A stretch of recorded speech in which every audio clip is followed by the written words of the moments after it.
वो ये कि पुरानी गाड़ियां 20 साल जो है गुजार चुकी हैं, तो उनकी उम्र पूरी हो चुकी, अब वो रहलत फरमा जाए, वो सवाबे दारैन उनके लिए हो कि जितने मुसाफिर उनके ऊपर सफ़र कर चुके हैं वो उनके लिए दुआ कर सकें, अब वो सड़कों पे नहीं आ सकेंगी। तो ये इख्तरा कहाँ से निकली, क्यों निकली, और इसकी एग्जीक्यूशन जो है वो कब तक होने के और किस सूरत में होने के इम्कानात? अच्छा, पहले तो आपने जो बार बार अल्फाज इस्तेमाल किया, गाड़ियाँ 20 साल पुरानी गाड़ियाँ, ये जो एवरी मोटर व्हीकल ऑर्डिनेंस 2026 जिसके अंदर ये एक क्लॉज रखी गई है कि एंड ऑफ लाइफ व्हीकल्स, ठीक है, कि व्हीकल्स की एक आखिरी हद होनी चाहिए कि वो कब जाके जो है वो कारामद नहीं यानी हो शेल्फ सकती। लाइफ, जिस तरह हम किसी भी चीज की शेल्फ लाइफ कहते हैं, उन्होंने कहा उसका गजट नोटिफिकेशन हो गया है। अच्छा, अब उसने कानून की शक्ल इख्तियार कर लेनी कर लेनी है। इसमें खाली जो गाड़ियां हम बोल रहे हैं वो गाड़ियां नहीं है 20 साल पुरानी। व्हीकल एक छतरी है, इसके नीचे मोटरसाइकिल भी आती है। हाँ? इसके नीचे रक्शे भी आते हैं, इसके नीचे गाड़ियां भी आती हैं, इसके नीचे ट्रक भी आते हैं और ट्राले भी आते हैं। उसको व्हीकल बोलते हैं। ये मोटरसाइकिल सवारों के ऊपर भी ये लागू होना है। ये मैंने तो अभी छोटा सा एक झटका देने की आपने सारी गाड़ियां बोली ना, मैंने आपको बताया कि गाड़ियों से ज्यादा बड़ी तादाद मोटरसाइकिल्स की। वो वाली है। गाड़ी भी बोल रहे हैं कि जिस तरह किसी के पास मोटरसाइकिल हो तो कहता है मेरी गड्डी जड़ी है ना यार, खराब हो गई। वो व्हीकल लफ्ज उसके लिए जो है ना वो कानून के अंदर मौजूद है। यानी मजमूई एतबार से जो पहिए हैं किसी भी चीज को लगे हुए, ये गधा गाड़ी को उतार दे, इंजन वाले पहिए अगर किसी चीज को लगे हुए हैं तो वो व्हीकल है। और उस व्हीकल के लिए जो है 20 साल का जो कैटेगरी रखी गई है, ये 20 साल इस तरह नहीं है कि आप 20 साल पुरानी गाड़ी जो है वो आप उसको जब्त कर लेंगे। अच्छा, हाँ, उसमें कुछ कंडीशंस अभी तय हो रही हैं, कुछ हो चुकी हैं, कुछ तक की इतलात हमारे तक पहुंच चुकी हैं और कुछ हो रही हैं।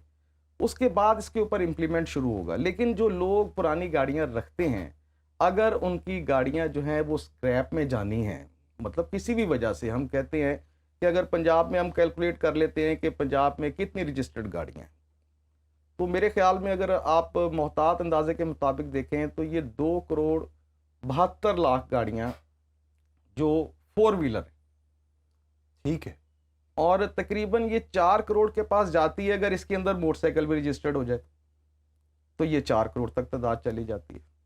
तो इतनी बड़ी तादाद के अंदर अगर आप सिर्फ सर्वे करें तो मोस्टली लोगों के पास, आपने जो रजिस्टर्ड की बात की उसमें अगर 2.25 करोड़ के करीब कार्स हैं, तो आपने कहा मजमूई एतबार से 4 करोड़ कर लेना मोटरसाइकिल, तो 1.25 करोड़ सिर्फ मोटरसाइकिल होगी या वो रजिस्टर्ड 1.25 करोड़? ये सारा डाटा जो है रजिस्टर्ड है। अच्छा, वैसे जो जिसका कोई रिकॉर्ड है, जिसको आप कैलकुलेट कर सकते हैं कि ये इस तरीके से कैलकुलेट होगी। यानी रफली अगर बात करें तो ये 6 करोड़ के करीब तो बनी जाती होंगी ना। अब इस पॉलिसी के अंदर ना एक अभाम भी है। अच्छा, कि जो मैन्युफैक्चरर्स हैं, जो गाड़ियां बनाते हैं, जो मोटरसाइकिल्स बनाते हैं, वो अपनी इस गाड़ी की एक्सपायरी डेट क्या देते हैं?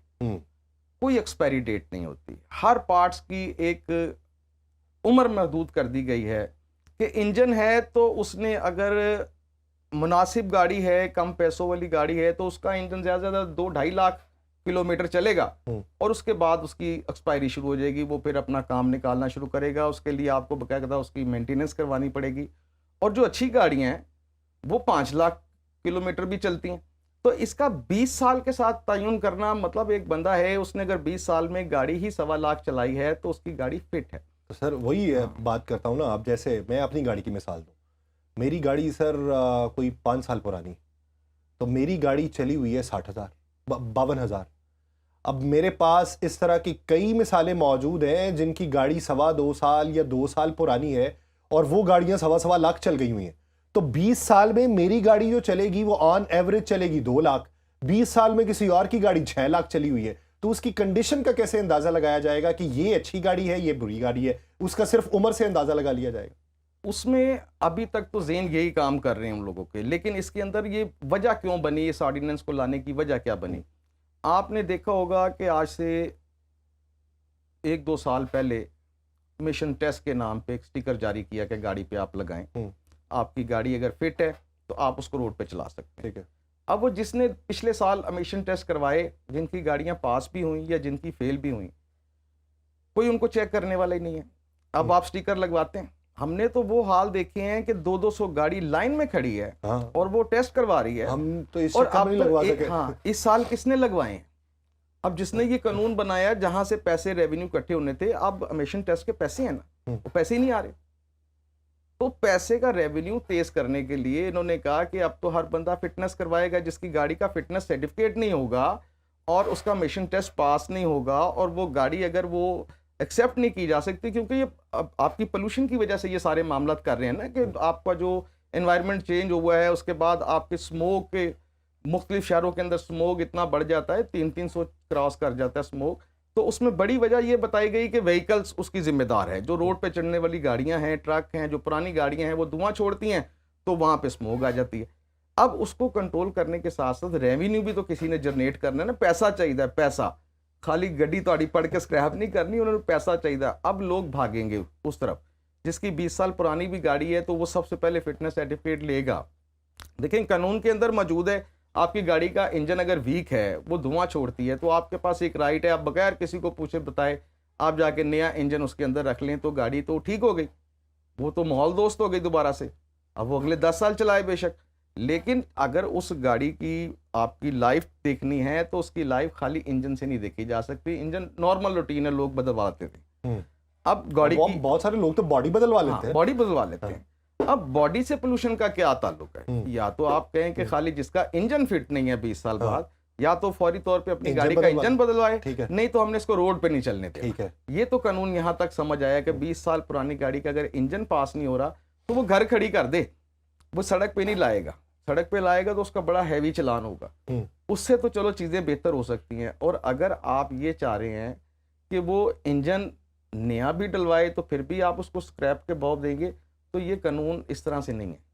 लोगों को रिलैक्सेशन होगी। अब सबसे बड़ी बात है कि मोटरसाइकिल सवार तो बेचारे वैसे ही जिस महंगाई की सतह पे पहुंचे हुए हैं, जो उनकी चीखें निकल रही हैं, उनको एक नई चीज के लिए पैसे देने पड़ेंगे कि मेरी मोटरसाइकिल का ना फिटनेस। इधर तो लोग हेलमेट नहीं पहनते, 500-600 रुपए का हेलमेट आता है, वो कहते हैं कि नहीं साढ़े कोल ते खान आस्ते नहीं। 600 का तो नहीं है बात, मतलब सस्ते से सस्ता भी आप ले लें तो 600-700-800 का तो आता ही होगा ना। हेलमेट तो बहुत बहुत महंगे भी हैं, लेकिन जरूरत के टाइम जो पहने वो आपकी सेफ्टी के लिए नहीं है, वो आपके दिखावे के लिए कि चलान ना कर देवे सेफ सिटी, वो सिर्फ दिखावा है, उससे सेफ्टी नहीं है। आप उसके पैरामीटर्स चेक करवा लें, क्या वो लोगों को दिमाग बचा सकता है अगर कोई बंदा गिरे तो? कतई तौर पे नहीं, वो तो इस तरह पकड़ के वो टैंकी के ऊपर मारे। कानून क्यों हेलमेट का बनाया हुआ है भाई? या तो उसके स्पेसिफिक तय करें ना कि ये स्टैंडर्ड है, इससे आप सेफ रहेंगे। ये लैब टेस्ट वाला है, ये लैब टेस्ट वाला नहीं। अब आ जाते हैं हम गाड़ियों की तरफ। इन गाड़ियों को जो 20 साल इन्होंने जो तय की है मुद्दत, जिसके ऊपर वो काम करने जा रहे हैं, उनका कहने का मकसद ये है कि हम हरगिज़ किसी को स्क्रैप नहीं करेंगे उस वक्त तक जब तक उस गाड़ी की हालत इस कंडीशन में ना हो कि वो ठीक हो सके। उसके लिए बहुत सारी जगहों पे, जिस तरह पहले आप स्टिकर लगवाने जाते थे ना, अब आप मुख्तलिफ वर्कशॉपों में जाएंगे जो गवर्नमेंट ने रजिस्टर्ड की होंगी, जो बड़ी बड़ी कंपनियां हैं, जहाँ पे आप अपनी गाड़ी ठीक कराने के लिए नहीं जाते। मेरे पास एक बड़ी गाड़ी अगर किसी ब्रांड की हो तो मैं उसके नहीं जाता सर कि भाई मेरी बड़े पहल लग जाते ने तो ਅਸੀਂ इधर ठीक करा लिए। मैं नहीं जाता। मेरी गाड़ी जो है वो जिस कंपनी की है, वो कंपनी कहती है आप हमारी अथोराइज्ड डीलरशिप से जो है उसको ठीक करवाएं। बसूरत दीगर अगर आपने बाहर से कहीं से करवाई हुई और बाद में आप उसका नुस्खा लेके आ गए तो वो नहीं हम देखते। तो 20 साल बाद जब गाड़ी फिर किसको चेक कराएंगे? किसी अपने मैकेनिक को? नहीं, उसका तो सर्टिफिकेट ही नहीं बना सकता, वो कोई रजिस्टर्ड ही नहीं है। वो कैसे सर्टिफिकेट आपको देगा? पैसे बहुत ज्यादा ले लेते हैं, 3 गुना पैसे ज्यादा लेते हैं वो जहाँ से गेम ही रेवेन्यू की, और किस चीज की रेवेन्यू के अलावा और क्या मकसद हो सकता है इन सारी चीजों का?